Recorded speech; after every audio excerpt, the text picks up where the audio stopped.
चाहे तुम्हारे ऊपर कितना भी आक्षेप लगाएं, कितने भी शब्द कहें, वाणी और विचार ये अपनी कंपनी का प्रोडक्ट है, अपनी कंपनी का माल है।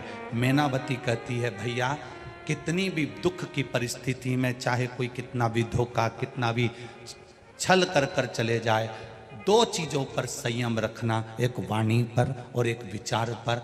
अगर वाणी और विचार तुम्हारे ठीक हैं तो मैनावती अपने भाई भर्तरी से कहती है फिर जवाब आपको नहीं देना है, जवाब देवाधिदेव महादेव देता है। आप हिसाब क्यों बराबर कर रहे हो? किसी ने गाली दी और आपने पलट कर गाली दे दी, किसी ने अपशब्द कहा आपने पलट कर अपशब्द कह दिया, किसी ने ताना दिया आपने पलट कर ताना दे दिया, किसी ने आड़ा टेढ़ा बोला आपने पलट कर आड़ा टेढ़ा बोल दिया। आपने अपनी वाणी को बेकार कर लिया, यह वाणी की कीमत आपने समाप्त कर ली।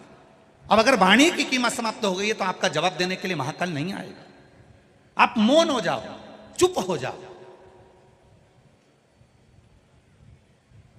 जो दिन भर अब शब्द बोलता रहता है, दिन भर कुछ ना कुछ 24 घंटे बयान देता रहे, 24 घंटे बोलता रहे, 24 घंटे बोलता रहे, तो लोग भी समझते हैं ये तो माइक लगा हुआ है ना, बहुपू चली रही है ना, बस ये तो बोलता जाएगा, हर कुछ बोलता जाएगा, हर कुछ बोलता जाएगा। लोग 10 बार सुनेंगे, 20 बार सुनेंगे, 25 बार सुनेंगे, 50 बार सुनेंगे, इसके बाद तुम्हारी बात पर कोई विचार नहीं करेगा, आपके शब्दों पर कोई विचार नहीं करेगा। हाँ, एक रेलवे स्टेशन पर माइक लगा रहता है, वो कभी कभी बोलता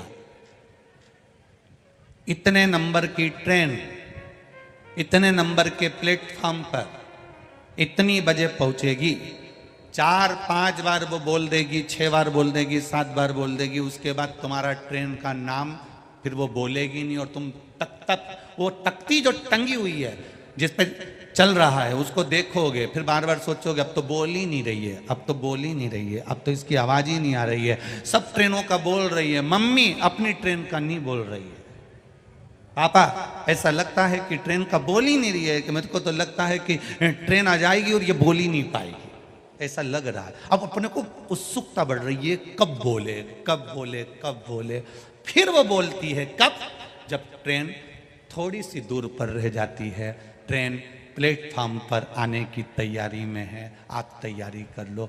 चुप रहने का यही फायदा है। आप किसी ने अपशब्द कहा, आप चुप हो गए, उसके बाद में उसके आने की तैयारी हो जाती है, वो आएगा और जवाब देकर जाएगा। आपको जवाब नहीं देना। ये जितनी डिग्रियां हैं, जितनी पढ़ाई आपने करी है, जितने विद्या अध्ययन आपने करा है, ये संसार सागर के लोगों के लिए करा है, उसकी डिग्री सबसे प्रबल है। उसकी डिग्री में यह नहीं देखा जाएगा कि आपने क्या विद्या अध्ययन करा है, उसकी डिग्री में यह देखा जाएगा कि आपने भूखे को भोजन कराया है क्या, उसकी डिग्री में यह नहीं देखा जाएगा कि आप किस कुर्सी पर बैठे हो, उसकी डिग्री में यह देखा जाएगा कि आपने अपने माँ बाप को एक रोटी दी कि नहीं दी, उसकी डिग्री में यह नहीं देखा जाएगा कि आपने बंगला कौन सा बनाया, उसकी डिग्री में यह देखा जाएगा कि आपके बंगले में आपके बुजुर्ग माता पिता रहते कि नहीं रहते, वो देखा जाएगा। आपकी डिग्री में आप कितने लाख की गाड़ी लाए, उसको नहीं देखा जाएगा। उसकी डिग्री में यह देखा जाएगा कि आपकी गाड़ी में कोई गिर पड़ा, कोई को तकलीफ थी, उसको तुम्हारी गाड़ी से कभी किसी देवालय तक, शिवालय तक, हॉस्पिटल तक, किसी अच्छे स्थान तक पहुंचा पाए कि ना पहुंचा पाए। उसकी डिग्री तुम्हारी कितनी भी प्रबल हो, वो डिग्रियां केवल यही देखी जा सकती है। पर वो जो डिग्री देखता है वो तुम्हारे मन की डिग्री, श्रद्धा की डिग्री, विश्वास की डिग्री और तुम्हारे भजन की डिग्री देखता है कि ये कितना भजन करा है, इसने शिव को क्या चढ़ाया। चढ़ाने से मतलब धन से मत लेना, शिव जी को धन से मतलब मत लेना कि शंकर भगवान को धन चढ़ाना है, शिव जी को दौलत चढ़ानी, ना ना ना ना। तुम क्या धन दोगे शंकर भगवान को, जिन्होंने अपनी धर्म पत्नी के लिए इतना जोरदार सोने का महल बनाया, क्या जोरदार सोने का महल बनाया, और इतना जोरदार महल बनाने के बाद एक चुटकी लगी, केवल चुटकी, और विशर्वा जी को पूजन करने बिठाकर वो सोने का महल 1 मिनट में दान कर दिया। 1 मिनट, 1 क्षण में दान कर दिया। क्या कोई करेगा? क्या कोई देगा? इस अंदाजे में मत रहो कि महादेव को तुम्हारे धन की जरूरत है, शंकर भगवान को तुम्हारी दौलत की जरूरत है, शिव जी को तुम्हारे सत्ता की जरूरत है, शंकर भगवान को तुम्हारी संपदा की जरूरत है। ना ना ना ना,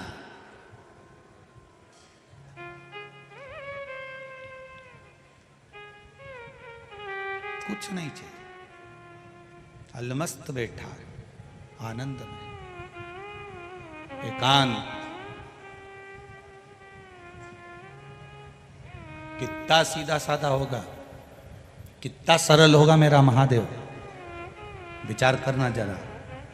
कोई मर गया, उसका अंतिम संस्कार खेत में करा, अंतिम संस्कार खेत में करा, तो जहां उसकी भस्म पड़ी थी वहीं पे ओटला बना दिया। बोलो री जी सही है कि गलत है? वहीं ओटला बना दिया।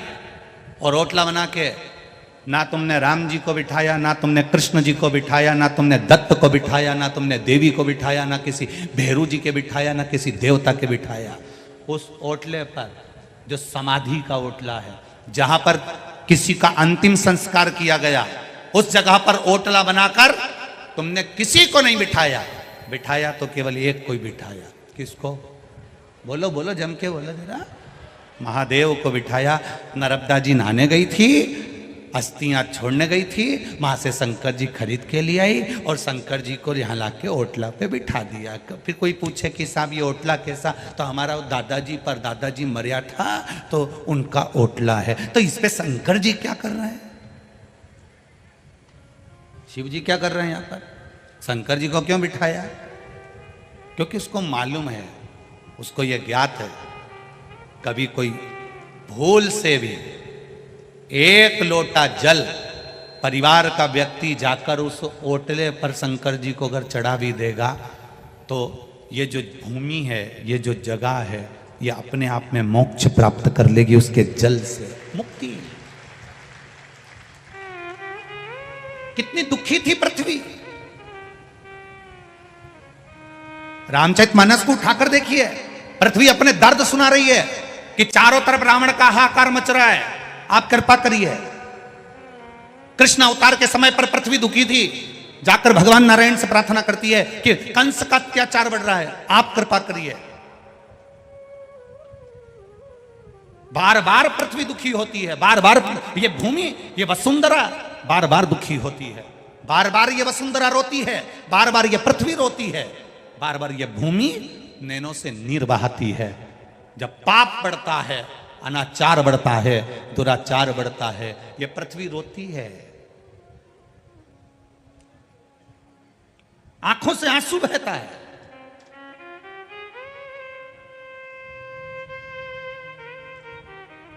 भगवान नारायण ने भगवान शिव जी के पास जाकर एक प्रार्थना करी, प्रभु एक बात बताओ, इस पृथ्वी के लिए कितनी बार अवतार लेना पड़ेगा? यह बार बार रोती है, इसको शांति कौन देगा? इसको शीतलता कौन देगा? इसको निर्मलता कौन देगा?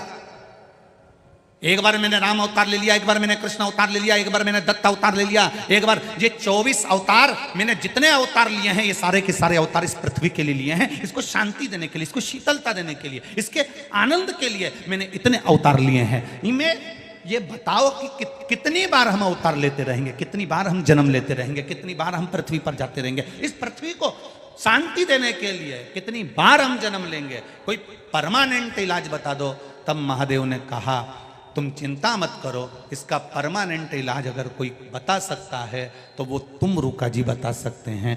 सारे देवता तुमरुका जी के पास पहुंचे।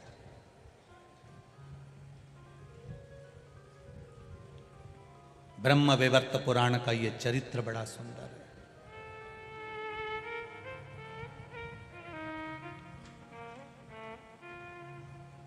बड़ा सुंदर चरित्र है ये ब्रह्म वैवर्त पुराण का। पृथ्वी को बार बार तो नारायण पृथ्वी पर नहीं आ सकते, तो पृथ्वी को संतुष्टि कौन देगा? पृथ्वी को शांति कौन देगा? पृथ्वी को धीरज कौन देगा? पृथ्वी को संभालेगा कौन? शीतलता कौन देगा? तुमरुका जी के पास जाओ। तुमरुका जी के पास गए। तुमरुका जी भगवान शिव की भक्ति में लगे थे, शिव जी के शिवलिंग पर जल चढ़ा रहे थे। भगवान नारायण, ब्रह्मा, इंद्र, वायुदेव, जलदेव, गरुण देव, वरुण देव सब वहीं खड़े थे, सब देख रहे थे। तुमरुका जी शिव जी की आराधना कर रहे हैं, जल चढ़ा रहे हैं। बड़े धीरे धीरे धीरे धीरे आराम से शिव जी को जल चढ़ा रहे हैं। जितने विद्वान ब्राह्मण होंगे इस पृथ्वी के, जितने भू देवता हैं इस पृथ्वी के, जितने चतुर विद्वान ब्राह्मण जिन्होंने वेद पुराण शास्त्र का अध्ययन किया है, वो हमेशा एक बात जरूर कहते हैं कि शंकर जी का जब अभिषेक करो तो धीरे धीरे जल को चढ़ाओ, आराम से जल को समर्पित करो। ये जल का जो लोटा होता है, पात्र होता है, थोड़ा सा शिवलिंग से कम थोड़ी सी दूरी बनाकर रखो। शंकर भगवान को अगर आप मल रहे हो तो ये तांबे का लोटा, पीतल का, चांदी का लोटा तुम्हारा शंकर को टच नहीं होना चाहिए। क्यों? अपने बच्चे को नहला रहे हो, अपने पिताजी को नहला रहे हो, अपनी माता जी को नहला रहे हो और माथा भी ठोकते जा रहे हो। हमारे यहाँ ये शास्त्र नहीं कहता। विद्वान ब्राह्मण कहते हैं जिन्होंने वेद पुराण शास्त्रों का अध्ययन किया है, ऐसे भू देवता इस भूमंडल के कहते हैं भगवान का अभिषेक करते समय जल की धार धीरे धीरे चलना चाहिए। जल की धार भू देवताओं ने, ब्राह्मणों ने तो कह दी कि धीमे धीमे चलना चाहिए। अब कोई इनसे भिड़ जाए और कह दे साहब कि तुम लिखा हुआ बताओ कि जल की धार महादेव को धीमे धीमे चढ़ना चाहिए, उसका प्रमाण क्या है? तो ब्रह्म विवर्त पुराण में कहा तुम रुका जी धीरे धीरे जल चढ़ा रहे थे, आराम से जल समर्पित कर रहे थे। ब्रह्मा विष्णु आदि कादिक सब ने जब तुम रुका जी उठते से उनसे पूछा तुम ये क्या कर रहे हो? जल तो जल्दी भी चढ़ा सकते हो, फिर तुमने धीरे धीरे क्यों चढ़ाया? तो कहा मेरे जल को धीरे चढ़ाने का एक कारण है, ये जल शिवजी का चढ़ा हुआ जब पृथ्वी पर जाता है तो पृथ्वी इसको ग्रहण करते हुए अपने आनंद सुख को पाती है और शीतलता प्राप्त करती है, जिससे जनमानस का कल्याण करती है।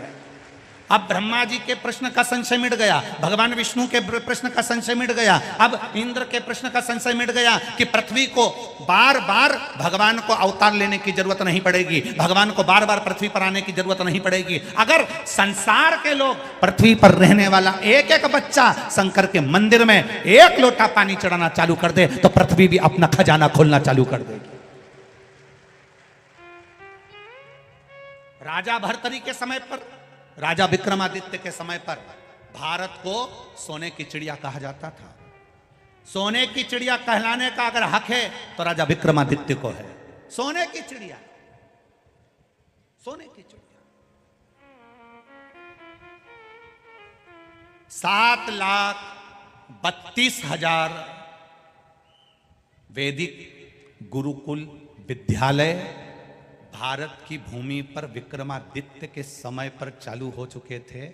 वो तो जब गुरुकुल 7,32,000 गुरुकुल या भारत की भूमि पर संचालित हो रहे थे, तब ये जो स्कूलों ने, ये तो आपका इंग्लैंड में सबसे पहला स्कूल 1811 में बना था, 1811 में, और उसके पहले 7,32,000 गुरुकुल भारत की भूमि पर चल रहे थे। केवल स्कूल में और गुरुकुल में जमीन और आसमान का अंतर है। स्कूल आपको नौकर बनाना सिखाते हैं और गुरुकुल आपको राजा बनाना सिखाते हैं।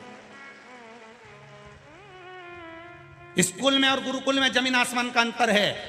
स्कूल आपको नौकर बनाना सिखाएंगे, इंजीनियर बन जाओगे तो कहीं नौकरी मिल जाएगी, अच्छी कंपनी में जॉब करोगे, अच्छी कंपनी में सर्विस करोगे। स्कूल वाले ये कभी नहीं कहते कि अपनी कंपनी डालने का प्रयास करना, पर गुरुकुल में गुरु कहता है अगर तू विद्वान बन गया तो तेरी खुद की कंपनियां चलेगी, तेरे साथ महादेव साथ चलेगा। स्कूल में और गुरुकुल में जमीन और आसमान का अंतर है। स्कूल में पढ़ाया जाता है कि तुम अगर पढ़ लोगे तो कहीं ना कहीं, तुम भी कहती हो, जितनी माताएं बैठी हैं इनसे पूछो अपने छोरा छोरी को एक ही बात कि अच्छा पढ़ ले तो कहीं नौकरी मिल जाएगी। मतलब तुम भी चाहते हो कि तुम्हारा छोरा कहीं नौकरी करे, कहीं नौकरी करे, कहीं नौकरी करे, कहीं नौकरी करे। मतलब वो दुनिया भर की, इंग्लैंड में स्कूल इसलिए चालू करे गए कि भारत के लोगों को गुलाम बनाना था अपनी कंपनी में, अपनी प्रॉपर्टी में, अपनी जमीन पर, और उन्होंने करा। भारत के लोग जाकर आज भी उनकी गुलामी कर रहे हैं, आज भी नौकरी कर रहे हैं। अगर इतने पढ़ लिख गए थे, इतने विद्वान हो गए थे तो भारत के नवयुवक बच्चों को प्रेरणा देते और कंपनी यहां खोलकर उनको आगे बढ़ाने का प्रयास करते। विदेश भागते। राजा विक्रमादित्य ने यह कुछ नहीं करा। राजा विक्रमादित्य ने जरा विचार करिएगा। 25 राजा विक्रमादित्य जब सिंहासन पर बैठे, उसके पहले के 25 वर्ष में सनातन धर्म शून्य पर आ गया था। उठाकर देखिए जरा, राजा विक्रमादित्य जब अपने सिंहासन पर बैठे, उसके पहले के 25 वर्ष, उसके पहले के 25 वर्ष सनातन धर्म को शून्य कर दिया गया था। शून्य। सनातन धर्म नीचे दबता गया, दबता गया, दबता गया।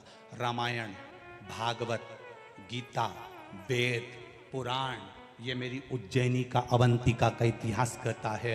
पूरे भारत की भूमि पे से रामायण, भागवत, गीता, वेद, पुराण सबको छुपा दिया गया। ऐसी जगह छुपाया कि किसी के जिंदगी में जीवन भर मरते मर जाता तो ना रामायण ढूंढ पाता, ना वेद ढूंढ पाता, ना पुराण ढूंढ पाता। जो पुराण तुम सुन रहे हो ये भी नहीं मिल पाती। सारे वेद, सारे पुराण, सारे शास्त्र, महाभारत, रामायण, गीता, ये सब कुछ 25 वर्ष के अंदर, जब तक राजा विक्रमादित्य कुर्सी पर, सिंहासन पर नहीं बैठे, उसके पहले के 25 वर्ष में सबको छुपा दिया।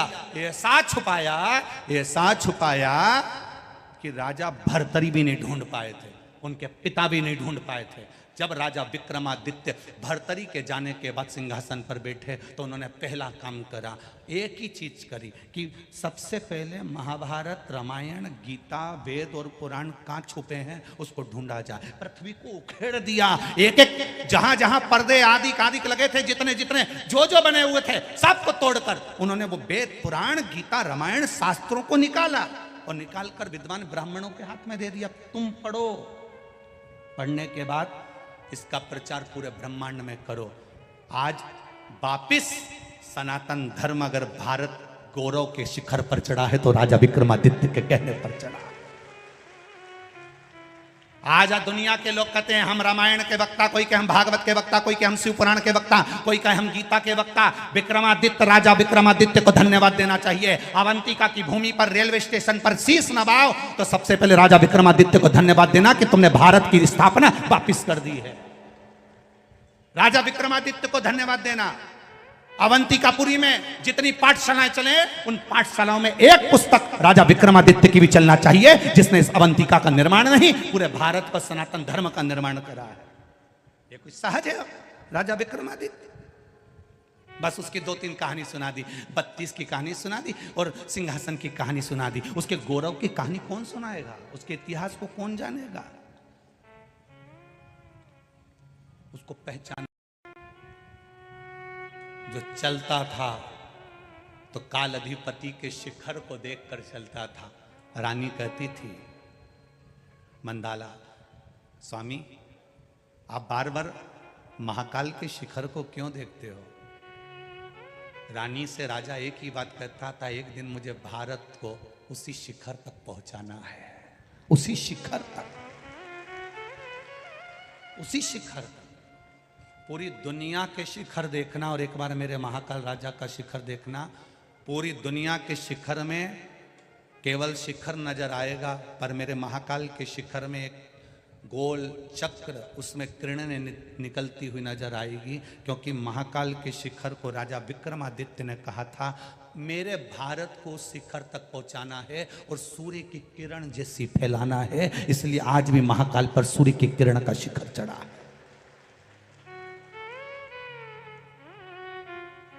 ये महर्षिद्धि। एक बार राजा विक्रमादित्य जा रहे थे और मां हरसिद्धि पांव में नूपुर बांधकर उज्जैन से जा रही थी। उज्जैन से राजा विक्रमादित्य से रहा नहीं गया।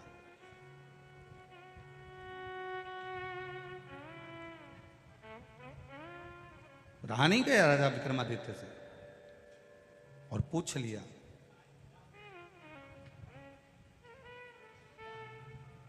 पूछा। पहले तो पीछे पीछे चले मां हरसिद्धि के। इतनी सुंदर मां हरसिद्धि, इतनी सुंदर छोटी सी कन्या का रूप रखकर मां हरसिद्धि जब जा रही थी, राजा विक्रमादित्य पीछे पीछे चलते चलते मां हरसिद्धि के पीछे पीछे चलते चलते छिपरा के तट पर जब हरसिद्धि पहुंची और देखा कि इनके लिए तो विमान आया है और ये विमान में बैठ के जा रही है, कहां गई?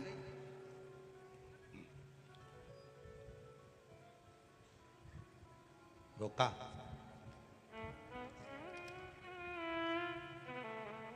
आवाज दी राजा विक्रमादित्य ने, मां मां। छोटी सी कन्या हंसकर उधर चली गई छिपरा के तट पर। विक्रमादित्य फिर हंसकर बोले, मां, ओ मां। छोटी सी कन्या अटखेली करती करती महाकल वन में घूम रही है। विक्रमादित्य जी उनके पीछे पीछे घूम रहे हैं। फिर आवाज लगाई, मां मां। छोटी सी कन्या भागते हुए कूप के पास पहुंच गई, बावड़ी के पास। फिर विक्रमादित्य ने आवाज लगाई, मां, ओ मां।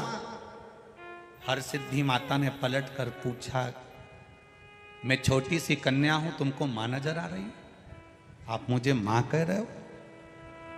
आपकी माता तो आपके घर में निवास कर रही होंगी और आप मुझे आवाज लगा रहे हो?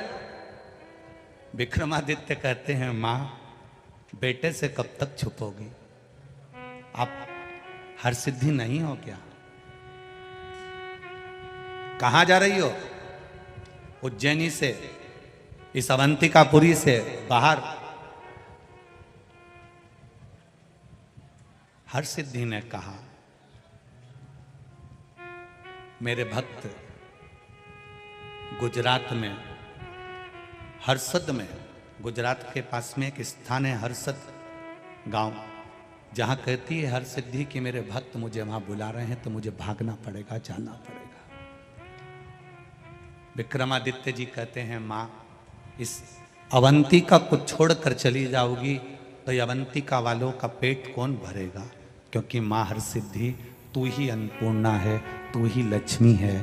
तेरा दर्शन शाम के समय पर अगर कोई करता है ना मां, तो उसका भंडार कभी खाली नहीं रहता, और तू छोड़कर चली जा रही।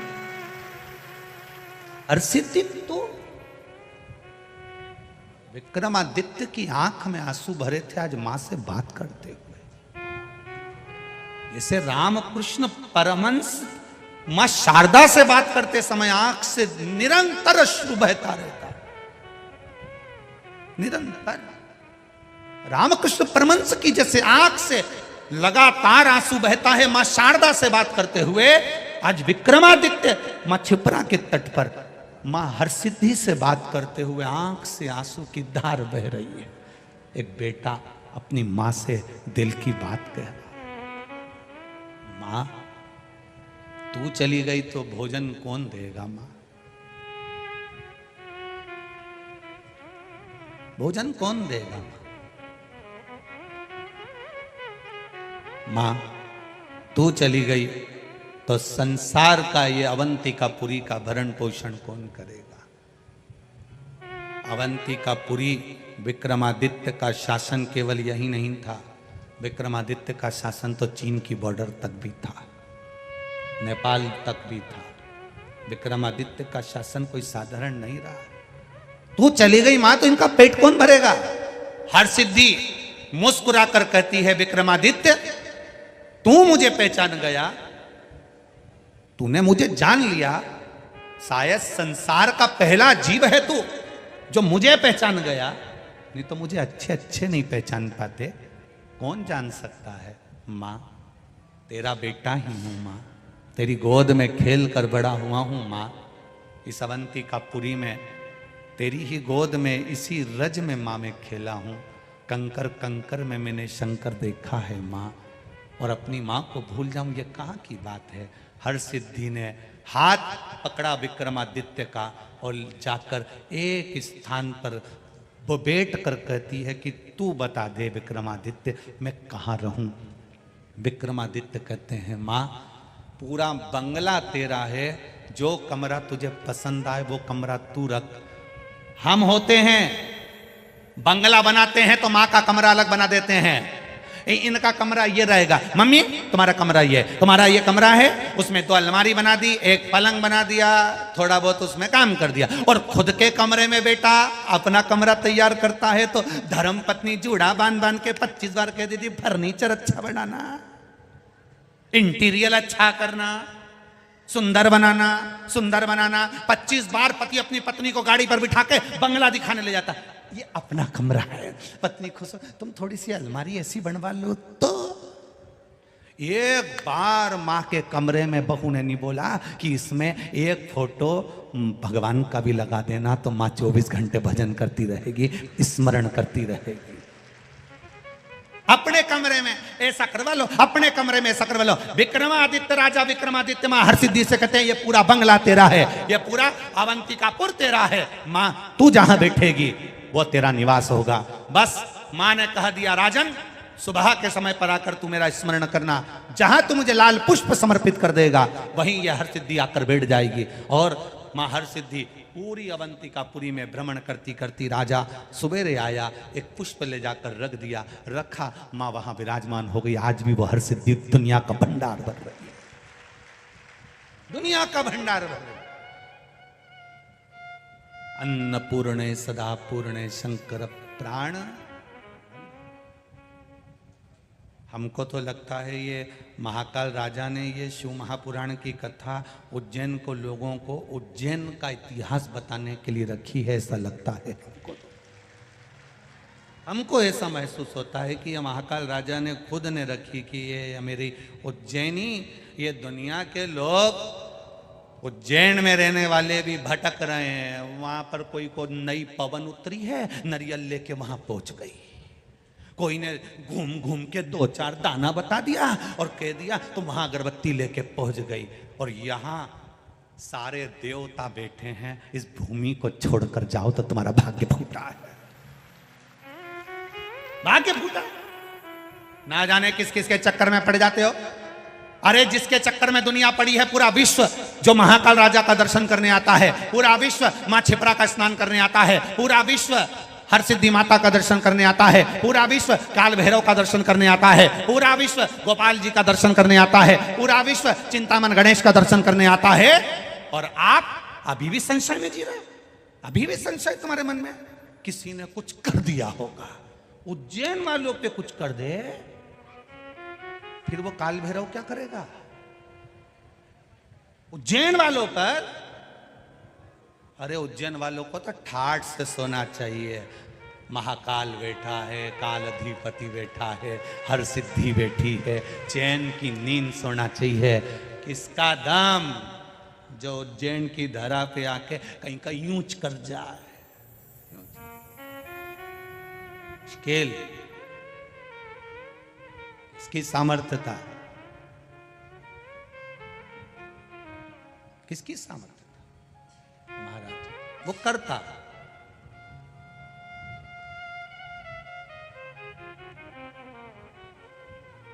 महाराज बस उसका किया गया भजन, उसका किया गया स्मरण, उसका किया गया मंत्र जाप मूल है।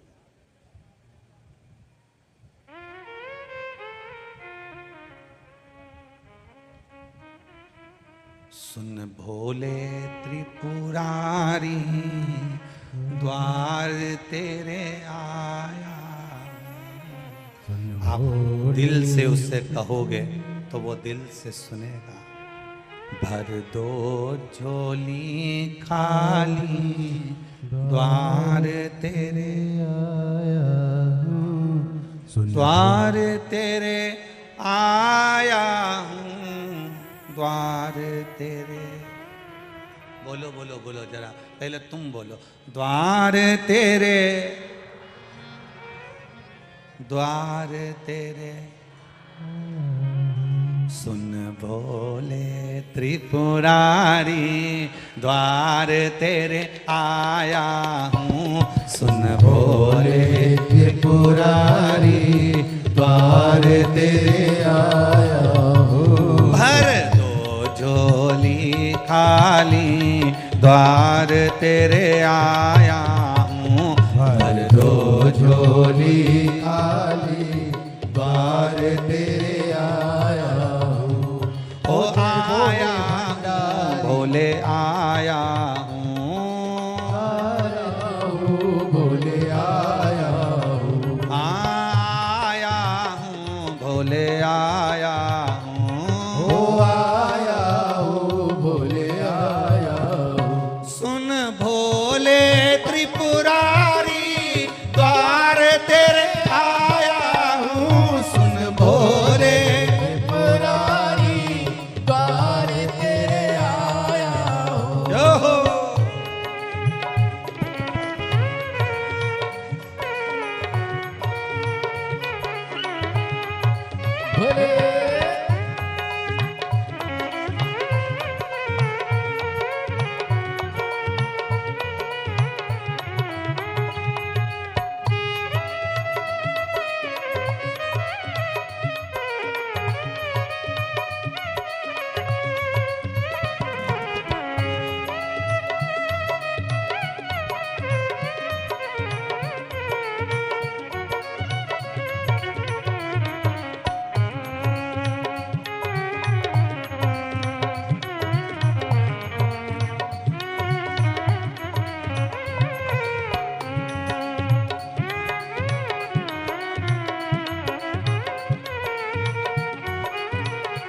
जय हो।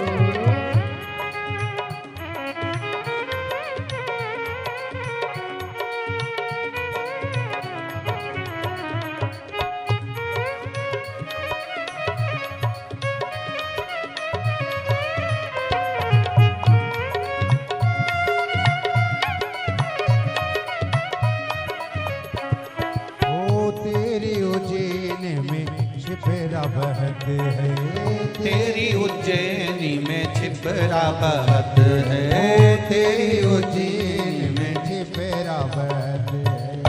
तेरी उज्जैनी में छिपरा बहत है, छिपरा बहत है, छिपरा बहत है, छिपरा बहते हैं, छिपरा बहते हैं।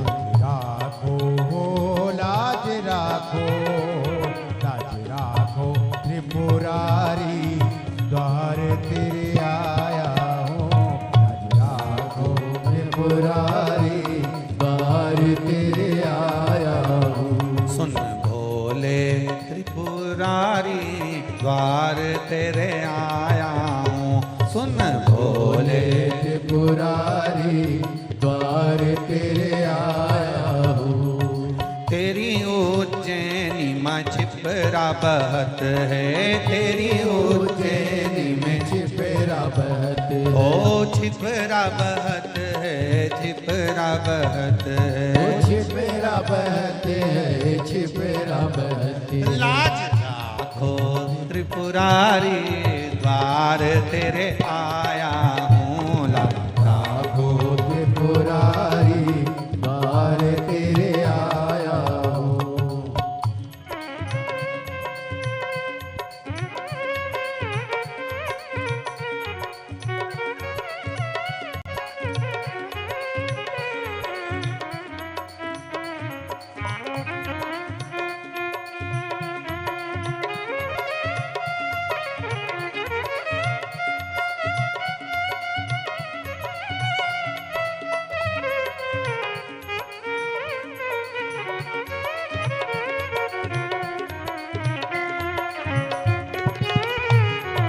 जय हो।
राजा होकर, उज्जैन नगर के राजा